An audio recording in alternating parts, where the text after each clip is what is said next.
Located on the north coast of Java, Kendal Regency is a place to many suppliers of excellent aquaculture products like Vaname shrimp, or also known as the white-leg shrimp. Kartika Jaya is one of the successful shrimp farms in Kendal. It has 6 ponds, and each pond has an area of 1,024 square meters. Oke, untuk pengisian air kita mulai dari sumber. Dari sumber air kita sedot menggunakan pipa sibel, lalu kita masukkan ke filter. Setelah itu kita masukkan ke kolam reservoir. Setelah masuk ke kolam reservoir, kita sedot lagi ke tandon treatment. Ada dua kolam tandon treatment. Setelah dari tandon treatment, kita sedot lagi menggunakan pipa sibel, lalu kita masukkan ke dalam kolam atau petakan budidaya. Setelah air di treatment dari tandon treatment itu biasanya untuk dimasukkan ke petakan atau kolam budidaya itu menggunakan salah satunya adalah ini inlet, menggunakan inlet berukuran pralon 4 inch. Ini dia fungsinya adalah untuk air masuk dari tandon treatment. Sedangkan untuk yang pralon kecil ini biasanya berisi air tawar. Setelah dari pengisian air, kita melakukan yang namanya pembentukan air awal. Pembentukan air awal itu sebenarnya untuk ekosistem agar udangnya itu mendapatkan pakan alami di kolam atau petakan budidayanya. Setelah sekiranya sudah siap, lalu kita akan melakukan penebaran. Kita melakukan penebaran itu biasanya di waktu malam ataupun di waktu subuh. Lalu setelah kita penebaran, lalu kita mulai siklus budidaya. Memulai siklus budidaya itu kita setiap hari maintenance atau memantau beberapa parameter perairan yang ada di kolam atau di petakan itu. Setelah kita maintenance, lalu biasanya dilakukan sampling atau sampling udang. Itu biasanya kita lepas DOC 30, kita melakukan penyamplingan untuk menentukan berat dan pakan udang selanjutnya. Lalu setelah itu jika udang sudah memenuhi target untuk panen itu bisa 2. Yang pertama bisa panen parsial terlebih dahulu ataupun panen total. Budidaya kita biasanya goals-nya itu selama 100 hari. As many as 3 simple wooden piers are built in each pond to help the shrimp cultivators carry out daily monitoring and water condition checkups before stocking the post larvae.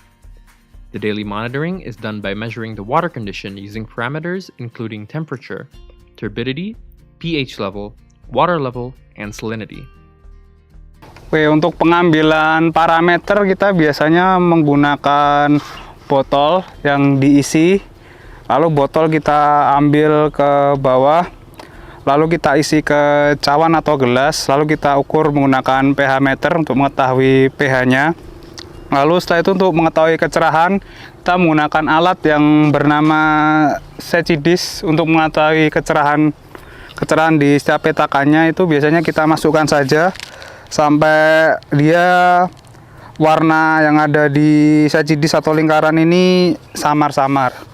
Lalu setelah itu untuk pengukuran suhu, kita biasanya menggunakan termometer yang sudah digantungkan di bawah jembatan Anco seperti ini.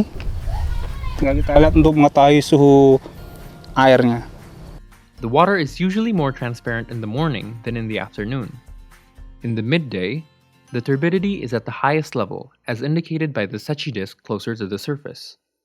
This is caused by the photosynthesis activity of phytoplankton that could increase the concentration of dissolved oxygen in the pond. The turbidity level of the pond water usually correlates to the composition of phytoplankton. The desired turbidity level for shrimp is when the Secchi disk shows a lower turbidity level in the morning than at noon, with around 5 to 10 centimeters difference. For instance, if the turbidity level in the morning reaches 70 centimeters, at noon, the disk is supposed to be at 65 centimeters. If there is no difference between the turbidity level in the morning and at noon, it could be inferred that photosynthesis does not occur because the phytoplanktons lack photosynthesis inputs. This condition is often found in the middle to the end stages of cultivation. This would later affect availability of phytoplankton as a natural food for the shrimp.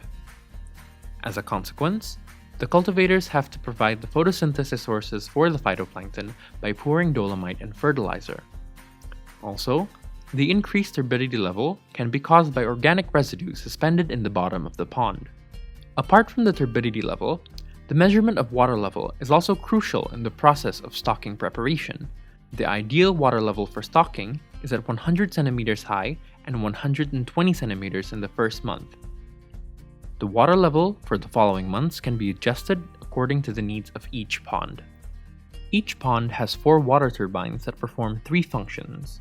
Firstly, the turbines are used as aerators, which circulate the water for stratification, so that the water becomes homogeneous. Secondly, the turbines aid the centralization of waste to ease the disposal process. Lastly, the turbines function to increase the supply of dissolved oxygen.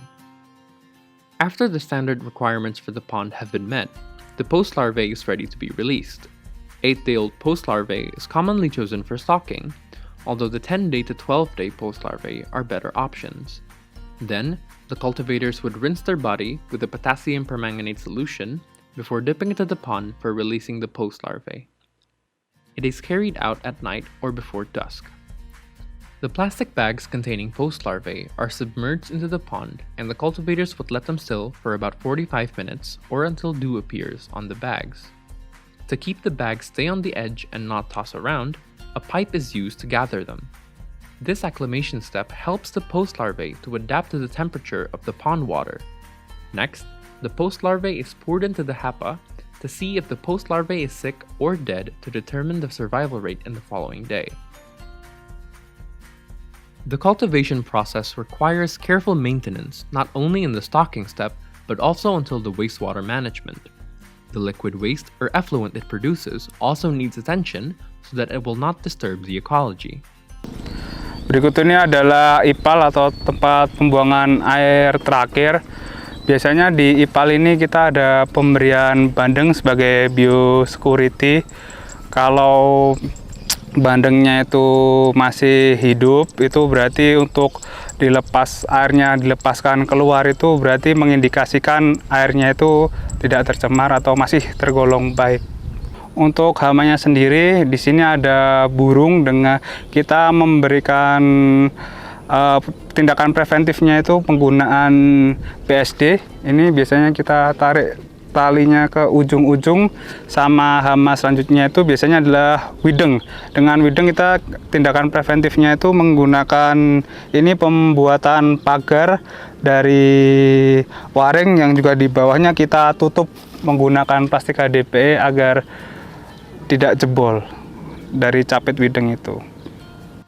The effluent resulting from shrimp cultivation may contain elements of nitrogen and phosphorus, which are derived from the residue of shrimp feed and feces. The nitrogen elements comprise the compounds of ammonium, ammonia, nitrite, and nitrate. Meanwhile, the phosphorus elements forms phosphate. The effluent might also contain hydrogen sulfide that emits odor of rotten eggs in the wastewater. These compounds enrich the wastewater with nutrients that could form eutrophication, characterized by the algae and/or plankton blooming. Furthermore, since the effluent is made of organic matter, the organic matter in it would undergo a process that consumes large amounts of oxygen. Pests and diseases are not the only threat to shrimp cultivation. Climate change also contributes to influencing the parameters, especially the temperature that could change the evaporation, water level, and salinity. A special treatment has to be done to overcome these problems.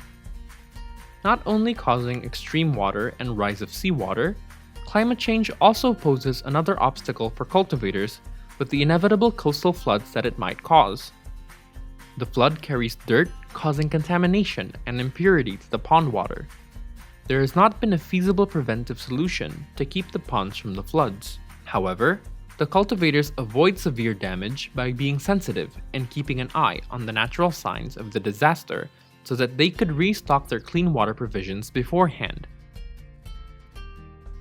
Untuk keunggulan budidaya udang itu sendiri dibanding sektor yang lainnya adalah harga dari udang faname yang kita produksi itu sendiri adalah harga yang bervariasi dan tertinggi. Harga dari udang itu sendiri sebenarnya fluktuatif, tapi harganya itu masih dibilang tinggi, terutama jika size yang didapat udang itu sendiri semakin besar, harga akan semakin tinggi, badang sektor dan lain. Dan juga sebenarnya untuk budidaya faname itu sudah banyak teknologi dan sudah banyak inovasi yang dikembangkan, tinggal kita jika bisa mengikutinya, maka kita akan berhasil dalam budidaya faname itu sendiri. In spite of the complex nature of these maintenance and hindrances, the shrimp cultivators could earn significant profits from this lucrative business. Additionally, in order to make the shrimp cultivation business a promising enterprise, innovative aquaculture businessmen could apply recent technology for these businesses.